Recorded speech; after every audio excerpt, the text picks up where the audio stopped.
MTA International, reaching the corners of the earth.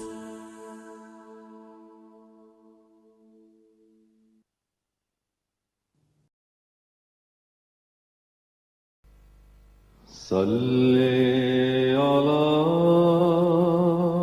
رسولنا صلی علی محمد صلی علی نبینا صلی علی محمد صلی علی کریمنا صلی علی محمد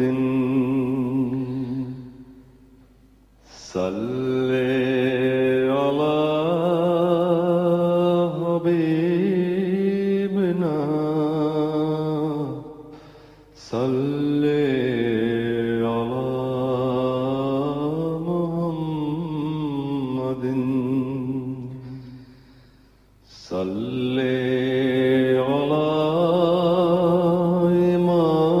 امامنا صلی علی محمد صلی علی نبینا صلی علی محمد صلی علی رسولنا صلی علی محمد صلی علی شفیعنا صلی علی محمد صلی علی کریمنا صلی علی محمد صلی علی حبیبنا صلی علی محمد صلی علی امامنا صلی علی محمد صلی علی رحیمنا صلی علی محمد صلی علی نبینا صلی علی محمد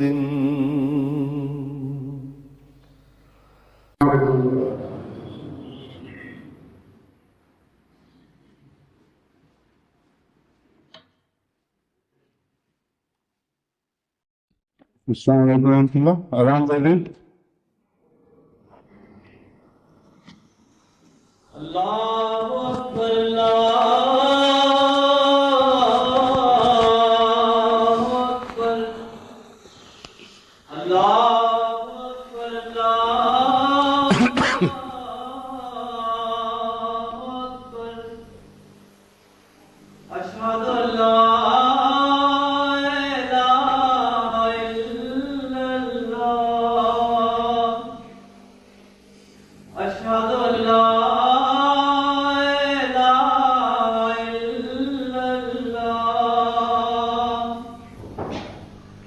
أشهد أن محمدًا رسول الله أشهد أن محمدًا رسول الله حي على الصلاة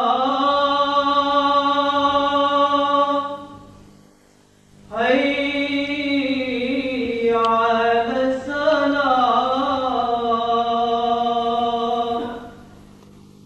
حي على الفلاح حي على الفلاح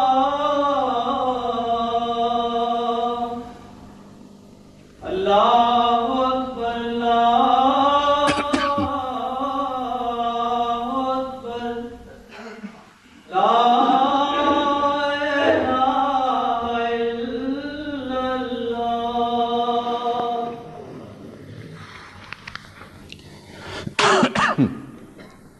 أشهد أن لا إله إلا الله وحده لا شريك له وأشهد أن محمدا عبده ورسوله أما بعد فأعوذ بالله من الشيطان الرجيم بسم الله الرحمن الرحيم الحمد لله رب العالمين الرحمن الرحيم مالك يوم الدين إياك نعبد وإياك نستعين اهدنا الصراط المستقيم صراط الذين أنعمت عليهم غير المغضوب عليهم ولا الضالين يا أيها الذين آمنوا إن كثيرا من الأحبار والرهبان ليأكلون أموال الناس بالباطل ويصدون عن سبيل الله والذين يكنزون الذهب والفضة ولا ينفقونها في سبيل الله وبشرهم بعذاب أليم يوم يحمى عليها في نار جهنم فتكوى بها جباههم وجنوبهم وظهورهم هذا ما كنزتم لأنفسكم فذوقوا ما كنتم تكنزون سورہ توبہ آیت 3435 جس آیت کی میں نے تلاوت کی ہے اس کے مضمون میں داخل ہونے سے پہلے میں ایک اور بات کا اعلان پہلے کرنا چاہتا ہوں۔ کل کا دن جماعت کی تاریخ میں ایک بہت ہی روشن دن تھا، یعنی 13 رمضان۔ آج کل سے پورے 100 سال پہلے قادیان کے افق پر، اور وہ افق مکے تک پھیلا ہوا تھا، خدا کے فضل و رحم کے ساتھ 1300 سال میں پہلی بار اس عظیم پیشگوئی کا ظہور ہوا جو حضرت رسول اکرم صلی اللہ علیہ وآلہ وسلم کے مہدی کی صداقت کا نشان تھا۔ وہ پیشگوئی حضرت صلی اللہ علیہ وسلم کی صداقت کا ایک عظیم نشان تھی، اور اس کا ذکر اس حدیث میں ملتا ہے کہ اِنَّ لِمَهْدِيِّنَا آیَتَيْنِ لَمْ تَكُونَا مُنذُ خَلْقِ السَّمَاوَاتِ وَالْأَرْضِ ينكسف القمر في أول ليلة من رمضان وتنكسف الشمس في النصف منه ولم تكون منذ خلق السماوات والأرض سنن دارقطنی باب صفت و صلاۃ الخسوف۔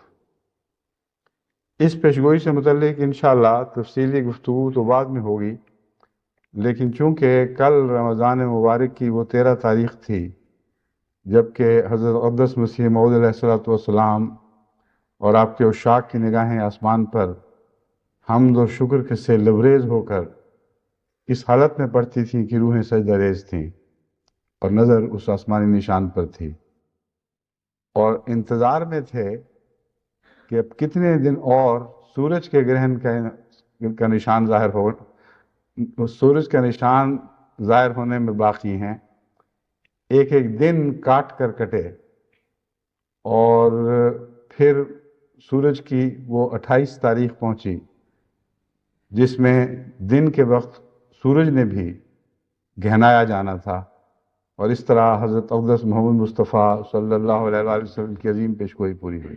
عجیب بات ہے کہ اگرچہ دنیا میں بہت سے مہدیت کے دعوے داروں کا ذکر ملتا ہے، لیکن ساری تاریخ کو گھنگال کے دیکھ لو، ایک بھی مہدی ایسا نہیں، یعنی دعوے دار مہدویت، جس نے چاند اور سورج کے نشان کو اپنی صداقت کے گرہنوں کو اپنی صداقت کے نشان کے طور پر پیش کیا ہو، جو خود منتظر رہا ہو دعوے کے بعد اور اس کے ماننے والے منتظر رہے ہوں کہ کب آسمان سے یہ نشان ظاہر ہوں گے، اور ان کے دشمن بھی منتظر رہے ہوں کہ ان نشانات کے ظاہر ہونے سے پہلے یہ دعوے دار مر جائے اور ہم اپنی آنکھوں سے اس کا جھوٹا ہونا دیکھ لیں۔ یہ دوہرے انتظار کی کیفیت تھی جو 1899 سے شروع ہوئی، جبکہ حضرت مسیح موعود علیہ السلام نے باقاعدہ مہدویت کے دعوے کے بعد جماعت کی بنیاد رکھی، اور اللہ تعالیٰ کے فضل کے ساتھ 1894 میں یہ پیشگوئی اپنی تمام و کمال شان کے ساتھ پوری ہوئی۔ ہم اس سال میں داخل ہوئے ہیں جو آسمان کی گواہیوں کا سال ہے۔ زمین کی گواہیاں تو یہ لوگ رد کر بیٹھے ہیں، اب آسمان سے گواہیاں اتر رہی ہیں، اور ٹیلی ویژن کے ذریعے سب دنیا کا جماعت احمدیہ کے پیغام کو سننا بھی ایک آسمانی گواہی ہے۔ اور یہ عجیب اللہ کی شان ہے کہ اسی سال میں یہ دونوں باتیں اپنے درجہ کمال کو پہنچی ہیں۔ بس اللہ تعالیٰ کے ان احسانات کا جماعت جتنا بھی شکر ادا کرے اتنا ہی کم ہے، مگر ان خوشیوں کے ساتھ کچھ کانٹے بھی تو ہیں۔ وہ کانٹے وہ ہیں جو دشمن کے دل کا عذاب ہے اور ہماری راہ کے کانٹے بن جاتے ہیں،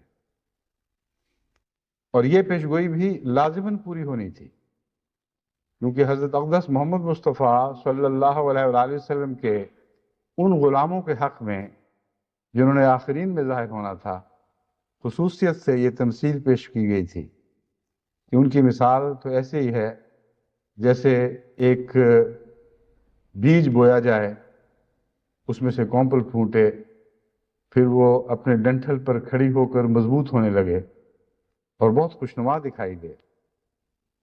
ذرا وہ بونے والے ہاتھ اور وہ بونے والے دل جنہوں نے اس کھیتی کو بویا ہو، اس سے بہت خوشی محسوس کریں۔ لیوجب الذرا، وہ کھیتی اس شان کے ساتھ نشو و نما پائے کہ بونے والوں کے دلوں کو خوشیوں سے بھر دے۔ لیغیظ بہم الکفار، مگر یاد رکھو ان کے منکر ضرور غیظ و غضب میں مبتلا ہوں۔ ایک طرف وہ کھیتی، اس کھیتی کی نشو و نما دلوں کو خوشیوں سے بھر رہی ہوگی، اور دوسری طرف ان کے دشمن اسے دیکھ دیکھ کر غیظ و غضب میں مبتلا ہوں گے۔ پہلے زمینی ذرائع سے کام لے کر زمین میں ظاہر ہونے والے نشانات کے منہ بند کرنے کی کوشش کی جاتی تھی، اب آسمان سے نشان ظاہر ہو رہے ہیں، بند کر کے دکھاؤ، ان کا رستہ روک کر دکھاؤ، تمہیں طاقت نہیں ہے کہ اس رستے کو روک سکو۔ پھونکوں سے اللہ کے جلائے ہوئے چراغ بھی کبھی بجھائے جاتے ہیں؟ تم نے ربا والوں کے چراغاں روک دیا، مگر ربا کی طرف سے جو چراغ ہم نے کل عالم کو دکھایا اسی کس طرح روک سکو گے؟ یہ وہ چراغ نہیں ہے جو تمہاری پھونکوں سے بجھ سکیں. تمہارے سینے کی آگ بھی ظاہر ہوتی ہے اور دنیا دیکھتی ہے، مگر وہ روشنی کے چراغ جو اللہ نے احمدیوں کے سینوں میں روشن کر دیے ہیں اور تمام دنیا میں اس سے نور ہی نور پھیل رہا ہے، ان کی راہ تم نہیں روک سکتے اور ان شمعوں کو تم نہیں بجھا سکتے. یہ آسمان سے نازل ہونے والے نور ہیں، ان پر بندے کا کوئی اختیار نہیں. بس اہل ربا کو اب خوش ہونا چاہیے کہ پہلے تو ان کی خوشیوں کی آواز دبا دی جاتی تھی، اب وہ آواز نہیں دبے گی. ان کی خوشیاں منانے والے سارے عالم میں ان کی طرف سے خوشیاں منائیں گے، اور یہ خوشیوں کے دن بڑھنے والے ہیں، پھیلنے والے ہیں، روشن سے روشن تر ہونے والے ہیں. یہ وہ دن ہیں جو راتوں کو بھی دن بنا دیں گے. اس لیے جماعت احمدیہ کو ان تکلیفوں پر کسی غم اور دکھ کی ضرورت نہیں. یہ ہماری کامیابیوں کا ایک لازمی حصہ ہیں. قرآن کو کیسے بدلا جا سکتا ہے؟ قرآن کی پیشگوئی ہے کہ تم جب جب آگے بڑھو گے تب تب دشمن کو تکلیف پہنچے گی. بس یہ تکلیف بھی ایک نشان ہے اور ہمارا آگے بڑھنا بھی ایک نشان ہے. اس راہ میں آگے سے آگے بڑھتے چلو. خدا کی تائید تمہارے شان، تمہارے ہاتھ، تمہارے ساتھ پہلے سے بڑھ کر قوت کے مظاہرے کر رہی ہے، پہلے سے زیادہ بڑھ کر روشن نشان دکھا رہی ہے. اس قافلے کا رخ اب آگے کی طرف اور بلندی سے بلند تر منازل کی طرف ہے، اور انشاءاللہ تعالی یہ جماعت پہلے سے کہیں زیادہ تیزی کے ساتھ آگے بڑھ رہی ہے اور بڑھتی چلی جائے گی. رمضان مبارک میں دعا مانگیں کہ اللہ تعالی ہمیں عباد الشکور بنائے. جتنے احسان خدا کے نازل ہوئے ہیں حقیقت میں ہم مجسم شکر بن جائیں، ہمارا رواں رواں شکر ہو جائے، تب بھی ان کا حق ادا نہیں ہو سکتا. اور جو شکر جتنا بھی ہم ادا کرتے ہیں وہ آسمان پر پھر قبول ہو رہا ہے اور پھر رحمتیں بن کر ہم پر برسنے والا ہے. تو یہ تو ایک ایسا دور ہے جو ایک لامتناہی روحانی لذتوں کا دور ہے. اب تو نشے میں ڈوب کر آگے بڑھنے کے معاملہ ہے. اور انشاءاللہ تعالی آپ دیکھیں گے کہ دن بدن اللہ تعالیٰ کے فضل کے ساتھ اللہ تعالیٰ کے فیض آسمان سے پہلے سے بڑھ کر شان کے ساتھ اتریں گے اور آسمان کے رنگ زمین کے رنگ بدل دیں گے.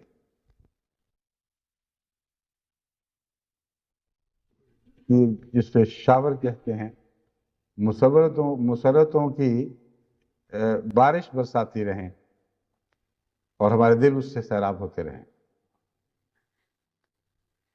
قرآن کا محاورہ ہے آنکھیں ٹھنڈی کرنا. میں نے جب آنکھوں کی بات کی تو میرے ذہن میں وہ آنکھیں ٹھنڈی کرنے کی بات تھی. میں نے سوچا کہ دل کے ٹھنڈا ہونے کا ذکر نہیں، ٹھنڈا ہونے کا ذکر ہے. تو اس سے یہ مضمون میرے ذہن میں ابھرا جسے میں بیان کرنے میں شروع میں دقت محسوس کی. یہ آنکھوں کی ٹھنڈک ہے جو تلاوت بن کر دل پہ اترا کر، اور اس سے دل اپنے پاتال تک سیراب ہو جایا کرتا ہے. بس قرآن کریم نے بہت ہی پیارا محاورہ استعمال فرمایا ہے کہ قرۃ عین نصیب ہونے کی دعا مانگا کرو. تو اللہ تعالیٰ نے ہمارے لیے قرۃ عین کے سامان فرما دیے ہیں اور انشاءاللہ تعالیٰ یہ بڑھتے چلے جائیں گے. اب میں اس آیت کے مضمون کی طرف آتا ہوں جس کی میں نے تلاوت کی تھی. اللہ تعالیٰ فرماتا ہے، اے وہ لوگو جو ایمان لائے، کثیر من الاحبار والرہبان لیاکلون اموال الناس بالباطل. بہت سے ایسے دینی علم رکھنے والے اور بظاہر خدا کی یاد میں الگ ہو جانے والے پیر و فقیر، علماء بھی اور پیر بھی ایسے ہیں کہ لوگوں کا مال باطل سے کھاتے ہیں. اور ان کی علامت کیا ہے؟ باطل سے مال کھانے والوں، باطل ذریعوں سے لوگوں کا مال کھانے والوں کی، یصدون عن سبیل اللہ ویصدون عن سبیل اللہ، وہ اللہ کے راستے سے روکتے ہیں. اس طرح وہ پہچانے جائیں گے. اور عجیب بات ہے کہ جماعت کے مخالفین کا رزق اللہ کے راستے سے روکنے میں رکھا گیا ہے. قرآن کریم نے دوسری جگہ اس مضمون کو بیان فرمایا ہے، کیا تم تکذیب میں اپنا رزق پاتے ہو؟ اس لیے تکذیب کرتے ہو کہ یہاں سے تمہیں رزق ملتا ہے. یہ وہی مضمون ہے جسے یہاں باندھا گیا ہے کہ ایسے رزق حلال حرام مال کھانے والے تمہیں بظاہر نیک لوگوں میں ملیں گے، جوبہ پوشوں میں ملیں گے، علم کا دعویٰ کرنے والے، خدا کی خاطر دنیا ترک کرنے والوں میں، مگر ان کی پہچان کیا ہوگی؟ وہ خدا کے راستے میں روکیں ڈالیں گے، اور یہی ان کے اموال کے کھانے کا ایک ذریعہ بن جائے گا۔ یہ بات اس میں مضمر ہے۔ لیکن اس کے علاوہ ایک اور گروہ کا بھی ذکر فرمایا ہے، وہ ہے والذین یکنزون الذھب والفضة۔ لیکن کچھ ایسے لوگ بھی ہیں جو کمائی خود کرتے ہوں، چاہے حلال ذریعے سے کریں چاہے حرام ذریعے سے کریں، مگر مال کی محبت ایسی رکھتے ہیں کہ مال کو جمع کرنا ہی ان کی زندگی کا مقصد بن جاتا ہے۔ وہ چاندی اور سونا جمع کرنے میں اپنی عمریں گوا دیتے ہیں، اور ان کی نشانی کیا ہے کہ یہ خدا کو ناراض کرنے والے ہیں؟ وَلَا يُنْفِقُونَهَا فِي سَبِيلِ اللَّهِ، یہ اللہ کی راہ میں خرچ کرنے کی توفیق نہیں پاتے۔ اور یہ وہ دونوں گروہ ہیں جو در حقیقت منکرین سے تعلق رکھتے ہیں۔ فَبَشِّرْهُمْ بِعَذَابٍ أَلِيمٍ، انہیں دردناک عذاب کی خوشخبری دے دے۔ یوم یحمى علیہا فی نار جہنم فتکوی بہا جباہہم وجنوبہم، جب ان کی پیشانیاں اس دولت سے جو جمع کی ہیں داغی جائیں گی، اور ان کی پیٹھیں بھی، اور ان کے پہلو بھی اور ان کی پیٹھیں بھی۔ ھذا ما کنزتم لانفسکم فذوقوا ما کنتم تکنزون، یہ کچھ ہے جو تم نے اپنے لیے جمع کیا تھا، بس آج اس اندوختے کا مزہ چکھو، تم اپنے حق میں کیا جمع کرتے رہے ہو۔ یہ جو نتیجہ ہے یہ دونوں پر برابر صادق آتا ہے۔ دو الگ الگ گروہ بیان ہوئے۔ اب دیکھیں جماعت احمدیہ اللہ تعالیٰ کے فضل سے ان سے کتنی مختلف ہے۔ ان دونوں مثالوں پر غور کر کے دیکھیں، اس کا برعکس جماعت احمدیہ پہ صادق آتا ہے۔ وہ حرام کمائی نہیں کرتے اور اللہ کی راہ سے روکتے نہیں، بلکہ اللہ کی راہ کی طرف بلاتے ہیں، اور اللہ کی راہ کی طرف بلانے کے لیے خرچ کرتے ہیں۔ اب یہ لوگ ان سے کتنے مختلف ہیں جن کا اس آیت میں ذکر گزر چکا ہے، اور مال اور دولت کی محبت اس حد تک ان کے دلوں میں نہیں ہوتی کہ وہ اب اس سے دولتوں کے ڈھیر بنانے لگ جائیں اور اپنے لیے خزانے جمع کرنے لگیں، مگر جب انہیں خدا کی راہ میں خرچ کرنے کی طرف بلایا جائے تو اس طرف توجہ نہ کریں۔ لیکن ایک حصہ اس آیت کا بعض دفعہ مومنوں کی کمزور جماعت کے کمزور حصے پر کچھ نہ کچھ صادق آتا ہے۔ بعض لوگ یہ دولت کا حصہ ہے، یہ دولت کمانے کا ایک لازمی منفی نتیجہ ہے جو کسی نہ کسی حد تک انسان کو پہنچتا ہے، اور وہ یہ ہے کہ دولت کی محبت کے نتیجے میں اس کو بڑھانے کی حرص بڑھتی چلی جاتی ہے، اور ایسے لوگ جب وہ خدا کی راہ میں خرچ کرتے ہیں تو بسا اوقات ان سے غلطی ہوتی ہے کہ اپنی توفیق کے مطابق نہیں کرتے، جبکہ دوسری طرف غریب اپنی توفیق سے بڑھ کر خرچ کر رہے ہوتے ہیں۔ یہ نظارہ ہم نے بارہا دیکھا ہے۔ ابھی حال ہی میں جب ٹیلی ویژن کے ذریعے اللہ تعالیٰ نے یہ عالمی نشان ظاہر فرمایا تو بغیر مانگے کہ از خود جماعت کے مخلصین نے جس طرح روپیہ نچھاور کیا ہے اور احمدی خواتین نے زیور قربان کیے ہیں، ایک عجیب روح پرور نظارہ ہے کہ اس کی مثال دنیا میں باہر کہیں دکھائی نہیں دے گی۔ لیکن اس کے ساتھ ہی میں نے یہ دیکھا ہے کہ جوں دولت کی طرف بڑھتے ہیں، اللہ تعالیٰ کی طرف سے خدا کے فضل سے کچھ ایسے انعام یافتہ لوگ بھی ہیں جو دولت میں بڑھنے کے باوجود خرچ میں بھی خوب آگے بڑھتے ہیں، مگر ایسے بھی ہیں جو خرچ تو کرتے ہیں مگر وہ جانتے ہیں یا خدا جانتا ہے کہ اس توفیق کے مطابق کیا ہے یا نہیں کیا۔ قرآن کریم نے اس کے لیے ایک ایسی پہچان رکھی ہے کہ آیا تم نے اپنی توفیق کے مطابق خرچ کیا ہے کہ نہیں، کہ اس سے ہر شخص خود اپنی کیفیت کو جان سکتا ہے۔ اور وہ پہچان یہ ہے وَلَوْ كَانَ بِهِمْ خَصَاصَةٌ، وہ خرچ کرتے ہیں خواہ دل میں تنگی محسوس ہو رہی ہو، یعنی خرچ کی خواہش کی تنگی نہیں، خرچ کرنے کے نتیجے میں کچھ تکلیف محسوس ہو رہی۔ دوسری جگہ فرمایا وہ خرچ کرتے ہیں جبکہ مال کی محبت ان کی راہ میں حائل ہوتی ہے اور پھر بھی خرچ کرتے ہیں۔ اگر ایک شخص اتنا خرچ کرے کہ مال کی محبت کو نقصان نہ پہنچ رہا ہو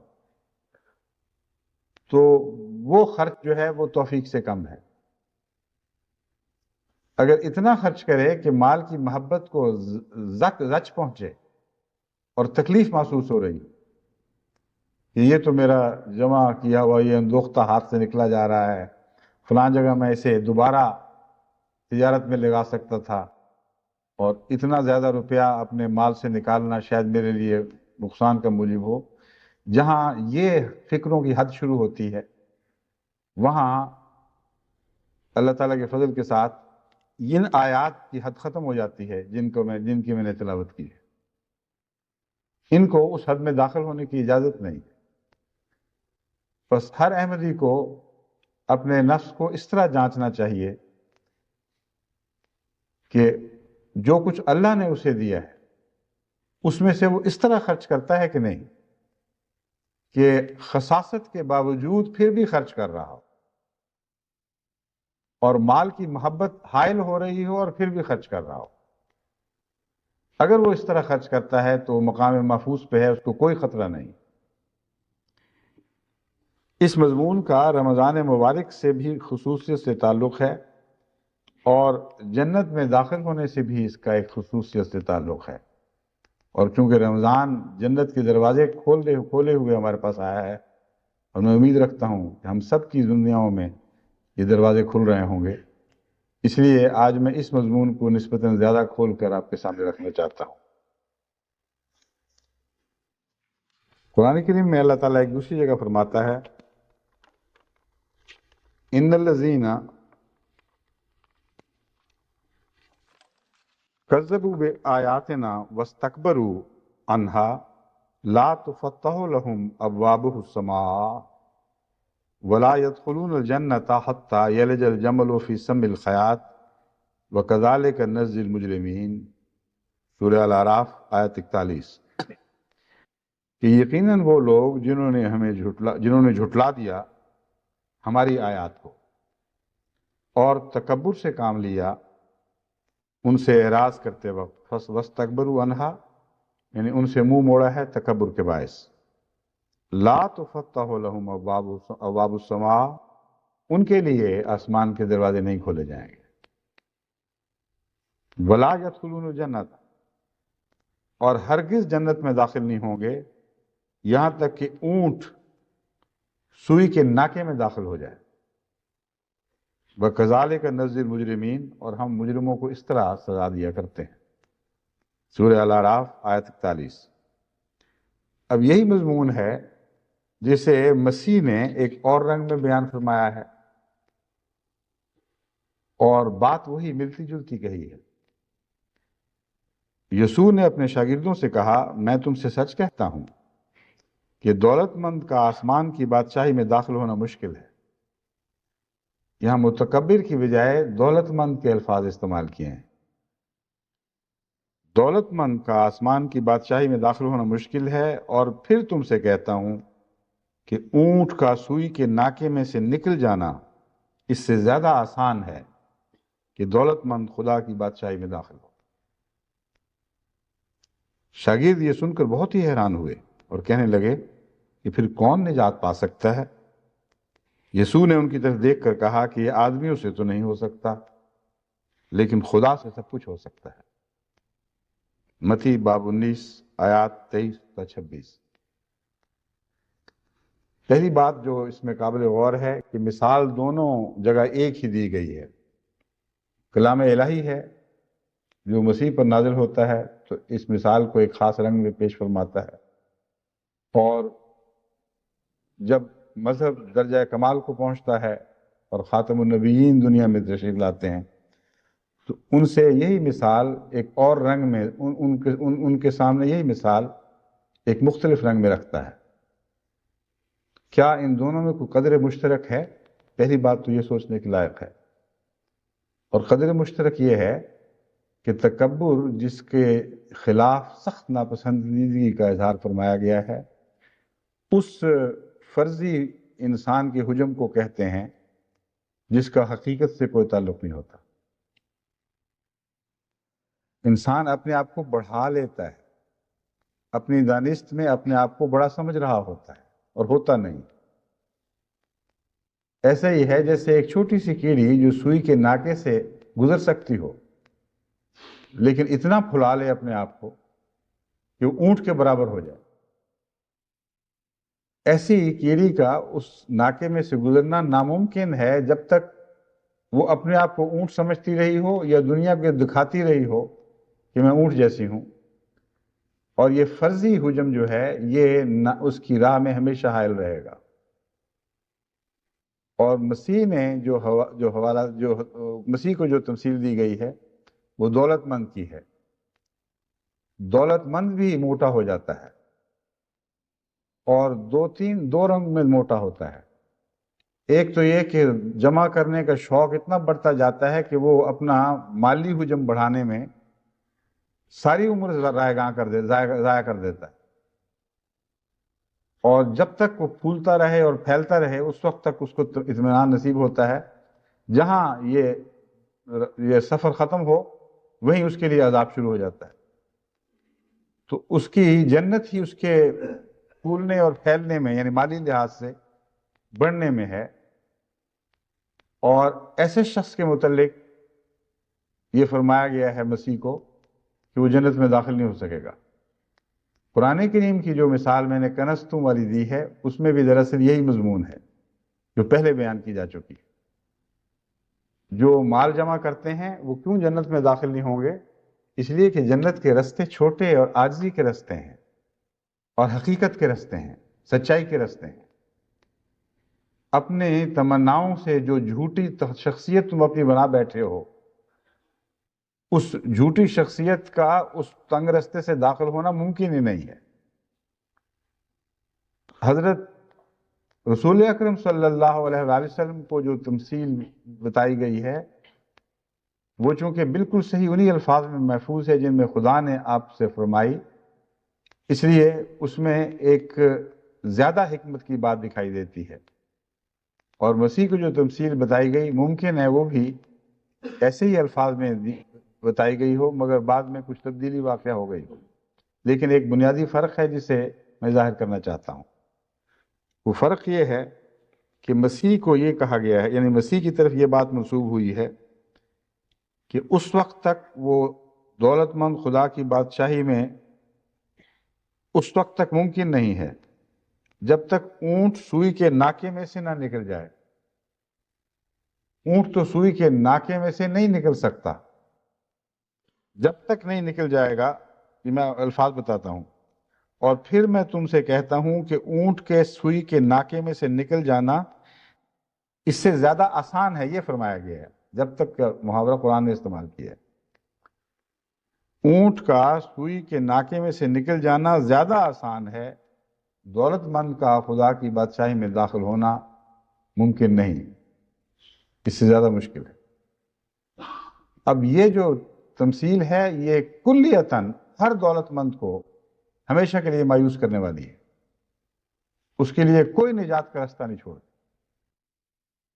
لیکن قرآن کریم نے جو تمثیل تکبر کے تعلق میں بیان فرمائی ہے اس میں فرمایا ہے یہاں تک کہ اونٹ سوئی کے ناکے میں سے گزر جائے، یعنی اس کے گزر جانے کا امکان موجود ہے۔ تلاش کرو وہ کون سا رستہ ہے۔ اور تکبر کے تعلق میں رستہ عجز کا رستہ ہے، انکساری کا رستہ ہے، اپنی حقیقت کو پہچاننے کا رستہ ہے۔ جب تکبر چھوڑ کر انسان عجز میں داخل ہوتا ہے تو اپنے آپ کو وہ کیڑا سمجھنے لگتا ہے جس کا ہر باریک سوراخ سے نکلنا آسان ہو جاتا ہے۔ کرم خاکی ہوں میرے پیارے، نا آدم زاد ہوں بشر کی جائے نفرت اور انسانوں کی آر۔ یہ ہے اس کا جواب تکبر کے مقابل پر وہ کیا چیز ہے جو انسان اختیار کرے تو پھر واقعتاً سوئی کے ناکے سے گزر جائے گا۔ بس قرآن کریم کا عجیب کلام ہے، حیرت انگیز فصاحت و بلاغت پر مشتمل، اور کیسے کیسے گہرے حکمتوں کے راز ہمیں سمجھاتا ہے، ہم پر روشن کرتا ہے۔ بس رمضان مبارک میں امیروں کے لیے اگر انہوں نے واقعتاً جنت کی تمع رکھنی ہے اور امید رکھتے ہیں کہ خدا تعالیٰ ان کو جنت میں داخل فرمائے گا، ان کے لیے یہ رمضان مبارک یہ پیغام لے کے آیا ہے کہ حضرت اقدس محمد مصطفیٰ صلی اللہ علیہ وآلہ وسلم کی غلامی میں اور آپ کی پیروی میں جو پہلے خرچ کرتے تھے اس سے بہت زیادہ خرچ کرو، اور اپنے نفس کو چھوٹا کرنے کی کوشش کرو، اپنی حرصوں کو کم کرو، کیونکہ جب تک تمہارا طمع کا وجود تمہیں نہیں چھوڑتا اس وقت تک تمہارا بدن ہلکا نہیں ہو سکتا اور تم چھوٹے نہیں ہو سکتے۔ یہ رمضان اس پہلو سے ہر انسان کے لیے ایک پیغام لے کے آیا ہے۔ جسموں کے لیے بھی یہ زائد چربیوں کو پگھلانے کے دن ہیں۔ وہ جو تن آسان ہیں اور امیر کھا کھا کر موٹے ہو جاتے ہیں اور کام کی توفیق کم ملتی ہے، ان کے لیے بھی یہ رمضان ایک خوشخبری لے کے آیا ہے۔ ان بیماروں کے لیے بھی لایا ہے جو کم کھانے کی کوشش کے باوجود پھر بھی موٹے ہو جاتے ہیں۔ یہ پتلا کرنے والا مہینہ ہے۔ بس اگر یہ چربی جو روحانی طور پر کسی انسان پر چڑھتی ہے اسے گھلانا ہے تو رمضان وہ گرمی لے کر آیا ہے جو اس چربی کو پگھلا دیتی ہے۔ اگر جسمانی چربی کو کم کرنا ہے تو روزے اس میں تمہارے مؤمد ہوں گے اور تمہیں پہلے سے بہتر حال میں چھوڑ دیں گے۔ یہ وہ مضمون ہے جس کو آن حضرت صلی اللہ علیہ وآلہ وسلم نے اس طرح بیان فرمایا کہ حضرت ابو ہریرہ کی روایت ہے، رسول اللہ صلی اللہ علیہ وآلہ وسلم نے فرمایا ہر چیز کو پاک کرنے کے لیے اس کی ایک زکوٰۃ ہوتی ہے، اور جسم کی زکوٰۃ روزہ ہے۔ اب اسے صرف روح کی زکوٰۃ نہیں فرمایا، روح کی زکوٰۃ بھی ہے، مگر یہاں خصوصیت سے جسم کی زکوٰۃ کا ذکر فرمایا ہے۔ ایک اور حدیث میں ہے سومو، یہ جامع الصغیر سے لی گئی ہے، پہلی ابن ماجہ کی تھی، سومو تصحو، اگر تم صحت مند ہونا چاہتے ہو تو روزے رکھو، تمہاری ضرورت سے زائد چربیاں پگھلیں گی اور ہلکا بدن اختیار کرنے کی توفیق ملے گی۔ پھر فرمایا صبر کے مہینے یعنی رمضان کے روزے سینے کی گرمی اور کدورت دور کرتے ہیں۔ رمضان تو خود گرمی کا نام ہے، پھر یہ سینے کی گرمی اور کدورت کیسے دور کرتا ہے؟ اگر خالصتاً طبی نقطۂ نگاہ سے دیکھا جائے تو کولیسٹرول کم کرتا ہے جو سینے کی جلن کا موجب بنتا ہے۔ جب وہ خون کی نالیوں میں بیٹھتا ہے اور اس کے نتیجے میں نالیاں تنگ ہوتی ہیں اور خون دل تک صحیح مقدار میں پہنچتا نہیں ہے تو سینے میں ایک آگ سی لگ جاتی ہے۔ اب آن حضرت صلی اللہ علیہ وآلہ وسلم فرماتے ہیں کہ رمضان سے یہ فائدے بھی اٹھاؤ کہ تمہارے سینوں میں جو جلن ہوتی ہے، پھر کوئی اس کو ہارٹ برن کہہ رہا ہے، کوئی انجائنا کی وجہ سے جل رہا ہے، کئی قسم کی بیماریاں سستیوں کے نتیجے میں انسان کو لاحق ہو جاتی ہیں، فرمایا ہر دفعہ رمضان کی بھٹی سے نکلو گے تو تمہاری ضرورت سے زیادہ چربیاں پگھلیں گی اور تمہارے سینوں کو سکون ملے گا اور ٹھنڈ نصیب ہوگی۔ اور روحانی لحاظ سے بھی یہ تینوں چیزیں اپنی جگہ صحیح طور پر صادر آ رہی ہیں اور اطلاق پاتی ہیں۔ ہر چیز کو پاک کرنے کی ایک زکوٰۃ ہوتی ہے، رمضان جسم کے ظاہر و باطن کی زکوٰۃ ہے، یہ مراد ہے۔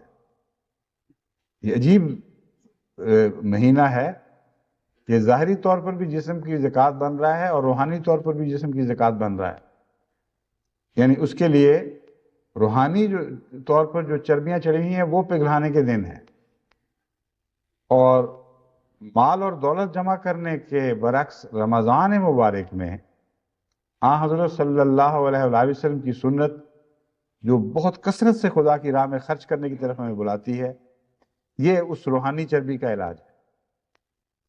اس سے انسان کے اندر کئی قسم کی جو میلیں جمع ہو جاتی ہیں دنیا کی محبت کی، وہ صاف ہوتی ہیں، اور انسان پھر 1 سال کے لیے نسبتاً ہلکے روحانی اور جسمانی بدن کے ساتھ دنیا میں لوٹتا ہے اور اگلے رمضان کی انتظار کرتا ہے۔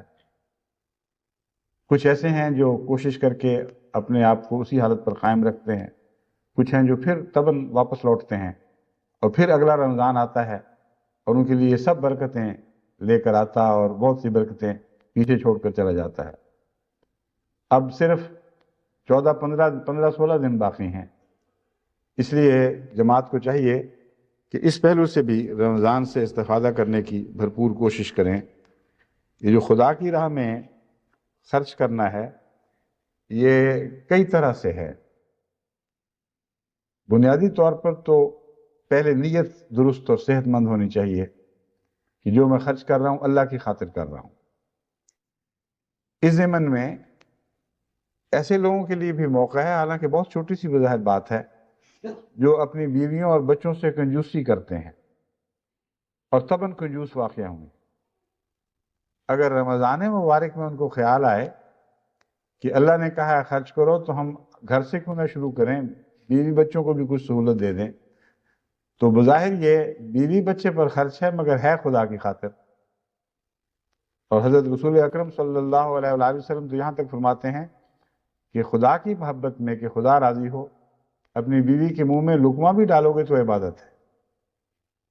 تو یہ نیکی گھر سے شروع ہو تو دیکھو کتنے گھروں کے حالات سدھار دے گی، کیونکہ مجھے اطلاعیں ملتی رہتی ہیں بعض لوگ طبیعت کے درشت ہوتے ہیں، سخت مزاج، اور بیوی بچوں کو کافی تنگی ڈالتے ہیں اور خود باہر نکلتے ہیں اور باہر ہوٹلوں میں جا کے کھانا کھا آتے ہیں، یا دوستوں میں بیٹھ کر اپنے چسکے پورے کر لیتے ہیں، اور گھر میں وہی بیچاری سوکھی دال روٹی جس سے زیادہ کی توفیق ہے خاوند کو، لیکن بیوی کو نہیں دیتا۔ تو یہاں سے شروع کریں نا خرچ، پہلے اپنے گھروں کی حالت درست کریں، ان کے حقوق ادا کریں، پھر اپنے گرد و پیش پر نظر ڈالیں، اپنے غریب بھائیوں ہمسایوں کے حقوق ادا کریں، وہ جو ضرورت مند دنیا میں تکلیفوں میں مبتلا ہیں، کشمیر کے مظلوم ہوں یا بوسنیا کے مظلوم ہوں، ان کی طرف پہلے سے بڑھ کر توجہ کریں، صدقات کے لیے ہاتھ کھولیں، چندوں میں آگے بڑھیں۔ اور زکوٰۃ اگرچہ ان معنوں میں فرض نہیں ہے جو جن معنوں میں قرآن کریم میں مذکور ہے، جن حالات میں وہ فرض ہے وہ حالات آج کل ویسے صادق نہیں آ رہے، اس لحاظ سے ان معنوں میں وہ فرض نہیں رہی۔ لیکن زکوٰۃ بھی ایک ایسی چیز ہے جس کو لفظاً بھی اگر پورا کیا جائے تو ایک بڑی نیکی ہے۔ کیوں میں نے کہا ہے کہ ان حالات میں، موجودہ حالات میں اس طرح صادق نہیں آ رہی، اس کی وجہ یہ ہے کہ زکوٰۃ 2.5% چندے کا نام ہے اصل میں، اور زکوٰۃ کے مصارف میں ٹیکسز بھی ہیں، حکومت کے کام بھی ہیں، ملکی مفادات کے کام بھی ہیں، غریبوں پر خرچ بھی ہے، خدمت دین بھی ہے۔ آج کل جو حکومتیں ٹیکس لیتی ہیں وہ دنیا والا حصہ تو وہ اتنا زیادہ وصول کر لیتی ہیں کہ جن سے وصول کرتی ہیں بعض دفعہ وہ زکوٰۃ کے محتاج بن جاتے ہیں بیچارے، اگر وہ دیانتداری سے ادا کریں تو۔ اس لیے جہاں تک ٹیکسوں کا معاملہ ہے وہ حق سے بڑھ کر ادا ہو گیا، اور جہاں تک دینی ضروریات کا تعلق ہے جماعت اتنا خرچ کر رہی ہے کہ 2.5% کو تو نیچے سے دیکھتی ہے اپنے سے بہت۔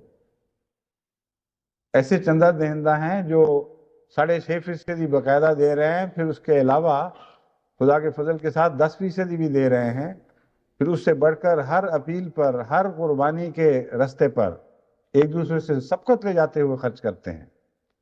تو اس لیے زکوٰۃ، یہ نہیں میں کہہ رہا کہ زکوٰۃ واجب نہیں رہی، ان معنوں میں وہ اطلاق نہیں پا رہی کہ زکوٰۃ میں جتنا خرچ کرنے کی اللہ مومن سے توقع رکھتا ہے، اسی کی فضل سے، اسی کی دی ہوئی توفیق سے جماعت احمدیہ اس سے بہت زیادہ انہی نیک کاموں پر خرچ کر رہی ہے۔ خواہ وہ حساب زکوٰۃ کا لگائے یا نہ لگائے، زکوٰۃ تو دے رہی ہے۔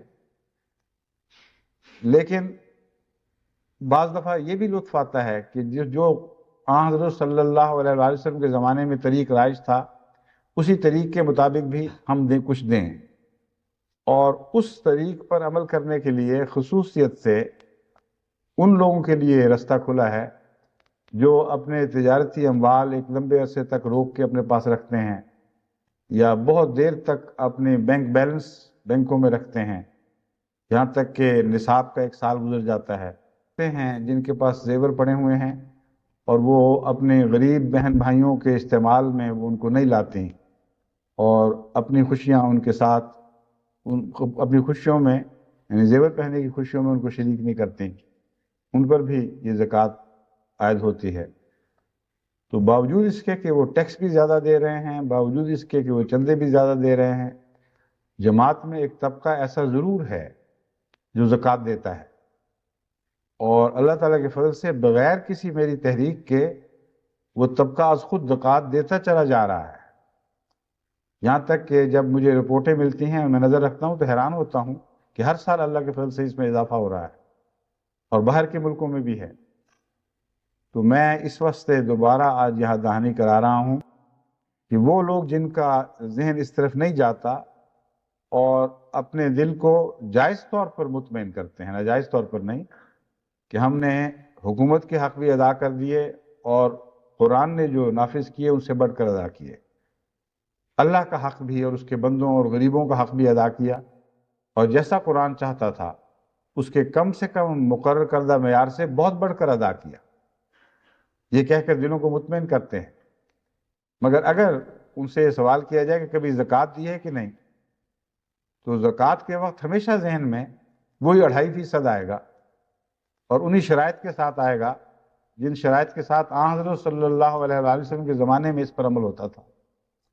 تو تبرک کے لیے، برکت کی خاطر اور اپنی نیکی کی خواہشات کو ایک اور رنگ میں پورا کرنے کی خاطر، ایک اور رنگ میں ان خواہشات کی پیاس بجھانے کی خاطر زکوٰۃ کو بھی پیش نظر رکھیں۔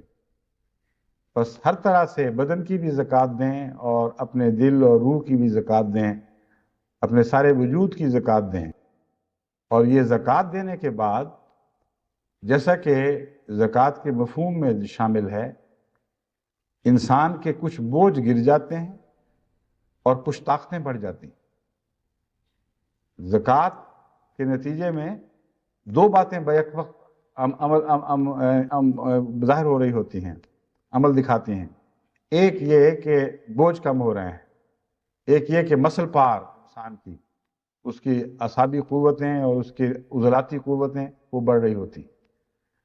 تو رمضان سے جب وہ ایسے وجود نکلتے ہیں تو چونکہ کم بوجھ لے کر آگے بڑھنا ہے، رفتار ویسے ہی تیز ہو جانی ہے، مگر چونکہ جسمانی اور روحانی طاقتوں میں اضافہ ہو چکا ہوتا ہے، اس لیے پہلے سے کئی گنا زیادہ رفتار آگے بڑھ جاتی۔ بس یہ بہت ہی اچھا نسخہ ہے دینی اور دنیاوی طور پر ترقیات کی راہ پر پہلے سے زیادہ تیزی سے گامزن ہونے کا، کہ رمضان کی زکوٰۃ دیتے ہوئے گزرے۔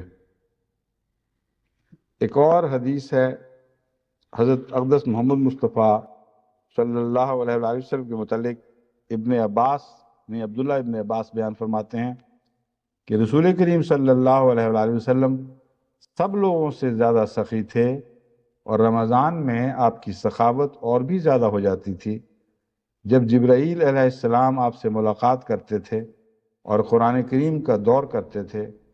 رسول کریم صلی اللہ علیہ وآلہ وسلم ان دنوں تیز آندھیوں سے بھی زیادہ سخاوت فرمایا کرتے تھے۔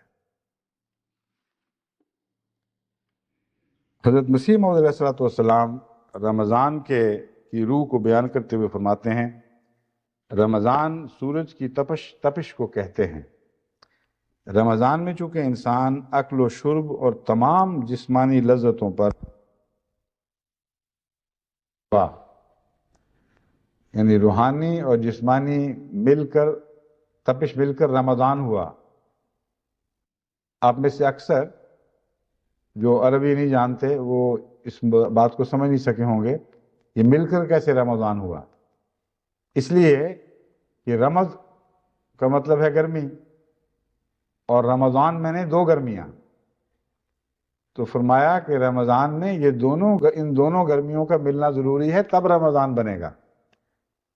اور یہ وہی بات ہے جو میں اس سے پہلے آپ کے سامنے رکھ چکا ہوں کہ جسمانی زکوٰۃ بھی دیں اور روحانی زکوٰۃ بھی دیں، تب جا کر یہ صحیح معنوں میں رمضان بنے گا، یعنی دونوں گرمیاں آپ کو نصیب ہوں گی۔ اہل لغت جو کہتے ہیں کہ گرمی کے مہینے میں آیا اس لیے رمضان کہلایا، میرے نزدیک یہ صحیح نہیں ہے، یعنی حضرت مسیح موعود علیہ السلام کے نزدیک یہ صحیح نہیں ہے، کیونکہ عرب کے لیے خصوصیت نہیں ہو سکتی۔ فرمایا رمضان تو ساری دنیا کے لیے ہے اور سخت ٹھنڈے علاقوں کے لیے بھی ہے۔ اگر یہ حکمت بیان کی جائے اس لیے رمضان کہتے ہیں کہ گرمیوں میں آیا، تو یہ تو ویسے درست بات نہیں ہے۔ اور جہاں تک میں نے پرانے تقویم کے ذریعے اس زمانے کا حساب لگایا ہے، جب رمضان فرض ہوا ہے تو وہ تو گرمیوں کے روزے ہی نہیں تھے، وہ تو سردیوں کے روزے بنتے ہیں۔ یعنی مدینے میں آخر وقت تک، جب تک فتح مکہ نہیں ہوئی، وہ روزوں کے دن مارچ، مثلا یہ جو ہے رمضان بدر میں مارچ کے مہینے میں آیا ہے، اور اس کے بعد جوں جوں آگے بڑھتے ہیں فتح مکہ کی طرف، یہ سردیوں کی طرف مائل رہا ہے، نہ کہ گرمیوں کی طرف۔ اس لیے پتہ نہیں کیوں پرانے بزرگوں نے یہ لکھ دیا ہے، حقیقت یہ ہے کہ گرمیوں کے مہینے میں اترا ہی نہیں ہے، یعنی رمضان کی فضیلت گرمیوں کے مہینے میں نہیں ہوئی۔ زیادہ سے زیادہ اسے اپریل کا مہینہ کہہ سکتے ہیں، اس سے آگے نہیں۔ اس لیے وہ چونکہ ملک ویسے گرم ہے، بعض دفعہ ہمارے ملک میں بھی، پاکستان میں بھی مارچ اپریل میں بڑی سخت گرمی ہو جاتی ہے، تو جہاں گرمیوں کی روایتیں ہیں لمبے سفر کے موقع پر، وہ شاید اس سے اندازہ لگا کر بعض لکھنے والوں نے لکھ دیا کہ گرمیوں کے مہینے میں رمضان آیا ہوگا، مگر آپ حساب لگا کے دیکھ لیں، رمضان شروعی گرمیوں کا مہینے ختم ہونے کے بعد سردیوں کے مہینوں کے آغاز میں ہے، اس وقت شروع ہوا ہے۔ بہرحال حضرت مسیح علیہ السلام اس کو ویسے ہی رد فرما رہے ہیں، اس دلیل کو۔ رمضان ساری دنیا کے لیے ہے، دنیا کو اس میں بہت ٹھنڈے ملک بھی ہیں، بہت گرم ملک بھی ہیں، اس لیے اس کے روحانی معنوں کو تلاش کرو۔ چنانچہ آپ فرماتے ہیں روحانی رمضان سے مراد روحانی ذوق شوق اور حرارت دینی ہوتی ہے۔ رمضان اس حرارت کو بھی کہتے ہیں، اس حرارت کو بھی کہتے ہیں جس سے پتھر وغیرہ گرم ہوتے ہیں، یعنی خصوصیت سے وہ حرارت جس سے باہر پڑے ہوئے پتھر گرم ہو جاتے ہیں، اس کے لیے بھی لفظ رمضان عربی میں استعمال ہوتا ہے۔ بس مراد یہ ہے کہ ایسے موقع پر ہر قسم کے انسان اس سے گرمی پاتے ہیں، روحانی طور پر فیض پاتے ہیں۔ بعض لوگ مزاج کے پتھر دل بھی ہوتے ہیں، سخت دل بھی ہوتے ہیں، مگر اللہ تعالیٰ کی طرف سے رمضان کے مہینے کا کچھ نہ کچھ فیض ان کو بھی پہنچ جاتا ہے۔ ملفوظات جلد اول 209 صفحہ 209۔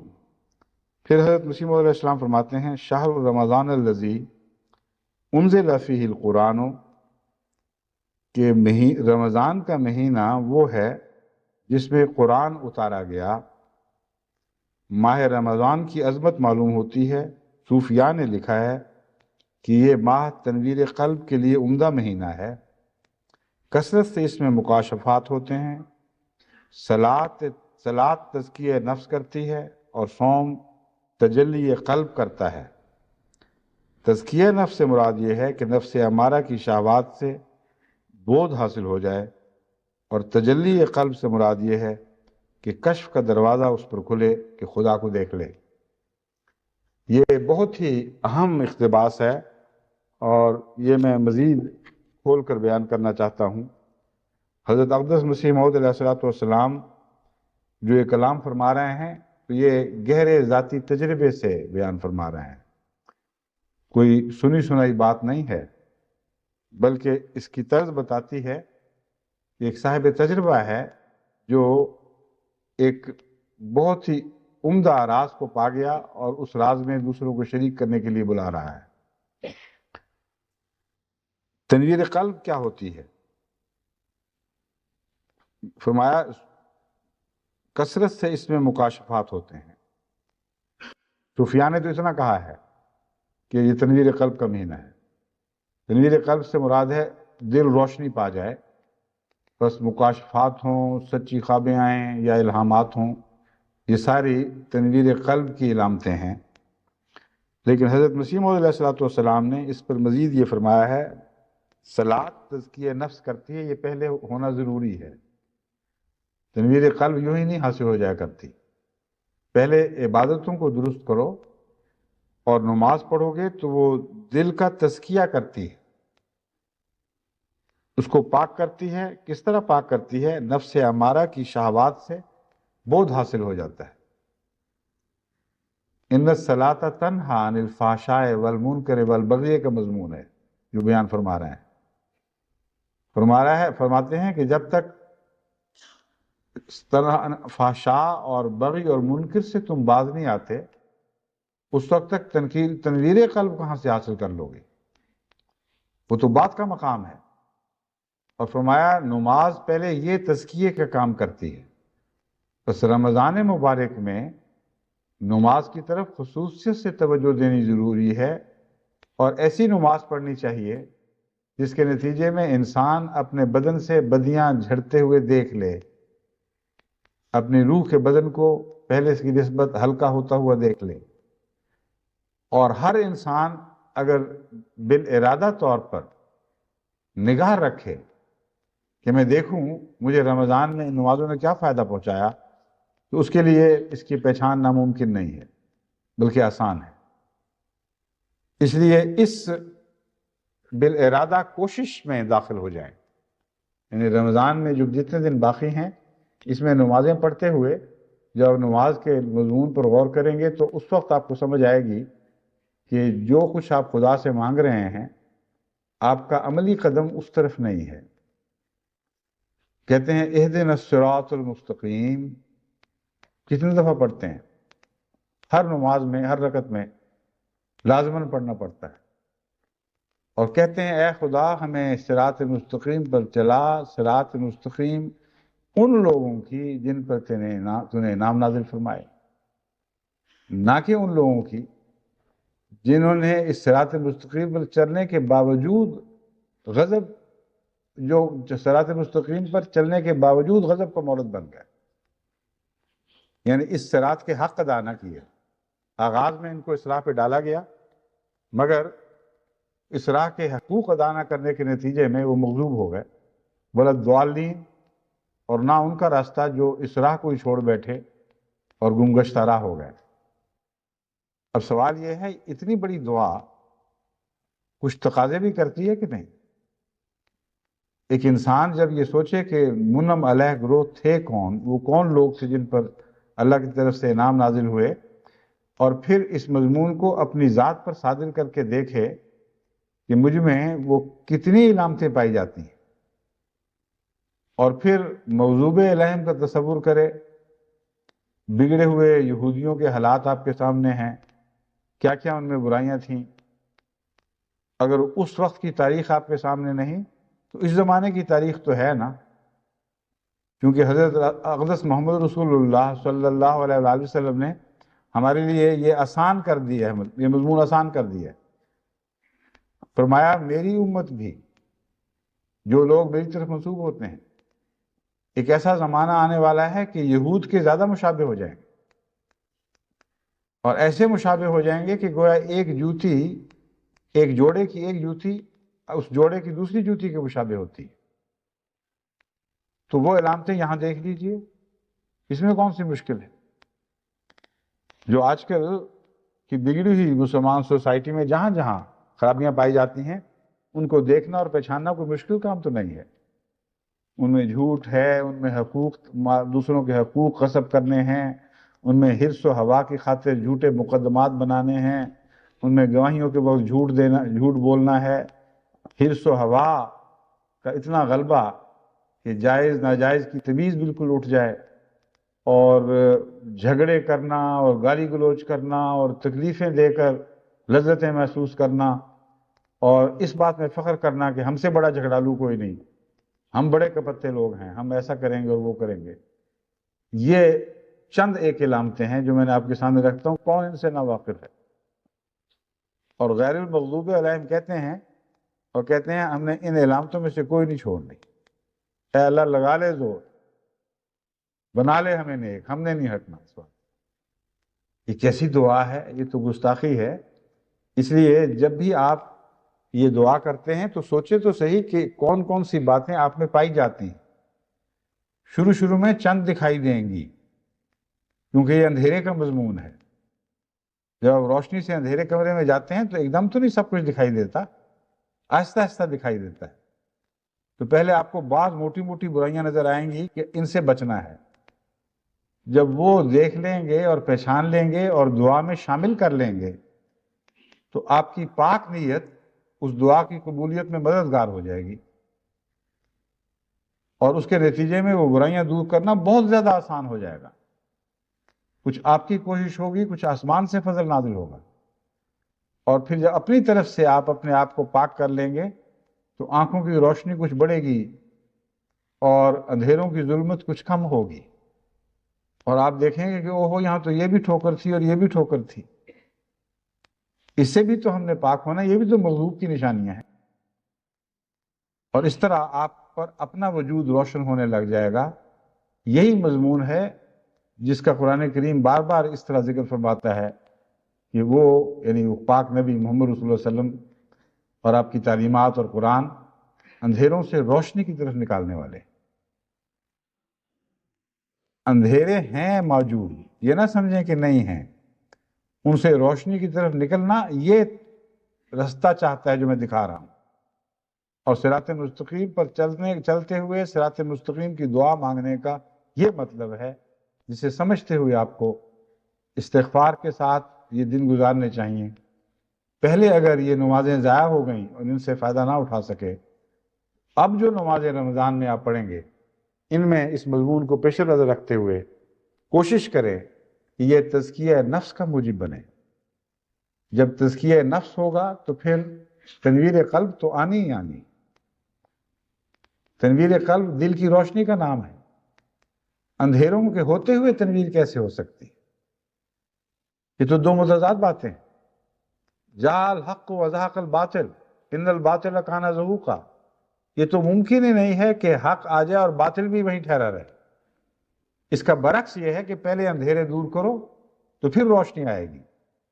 بس دعا کریں کہ اللہ تعالی ہمیں اس کی توفیق عطا فرمائے۔ آپ کا منور ہونا جو ہے یہ دراصل وہی مضمون ہے جس سے میں نے بات کا آغاز کیا تھا۔ ظاہری چراغ آپ کو نہ بھی جلانے دیں کوئی تو کیا فرق پڑتا ہے؟ اگر آپ کے دلوں میں خدا تنویر قلب پیدا فرما دے، آپ کے دلوں میں چراغ روشن کر دے، تو خدا کی قسم تمام دنیا کی پھونکیں بھی ان چراغوں کو نہیں بجھا سکے۔ یہ روشنی تو بڑھے گی اور پھیلے گی اور آگے آگے چلے گی، اور باقی دنیا کو بھی روشن تر کرتی چلی جائے گی۔ اللہ تعالیٰ ہمیں اس کی توفیق عطا فرمائے۔ السلام علیکم۔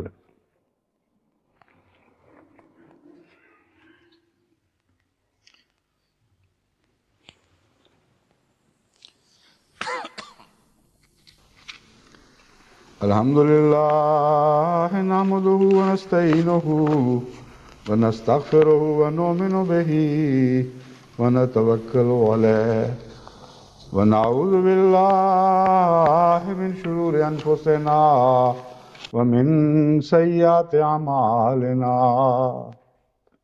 من يهده الله فلا مضل له ومن يضلله فلا هادي له ونشهد أن لا إله إلا الله وحده لا شريك له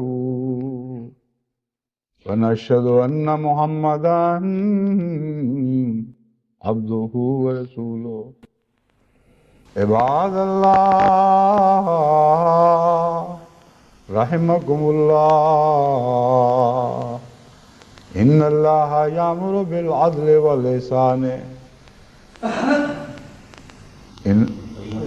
وإيتاء ذي القربى وينهى عن الفحشاء والمنكر والبغي يعظكم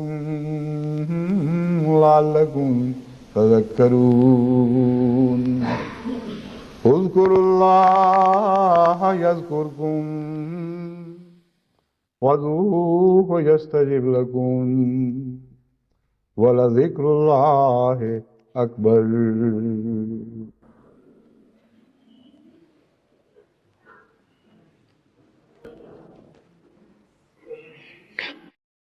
ما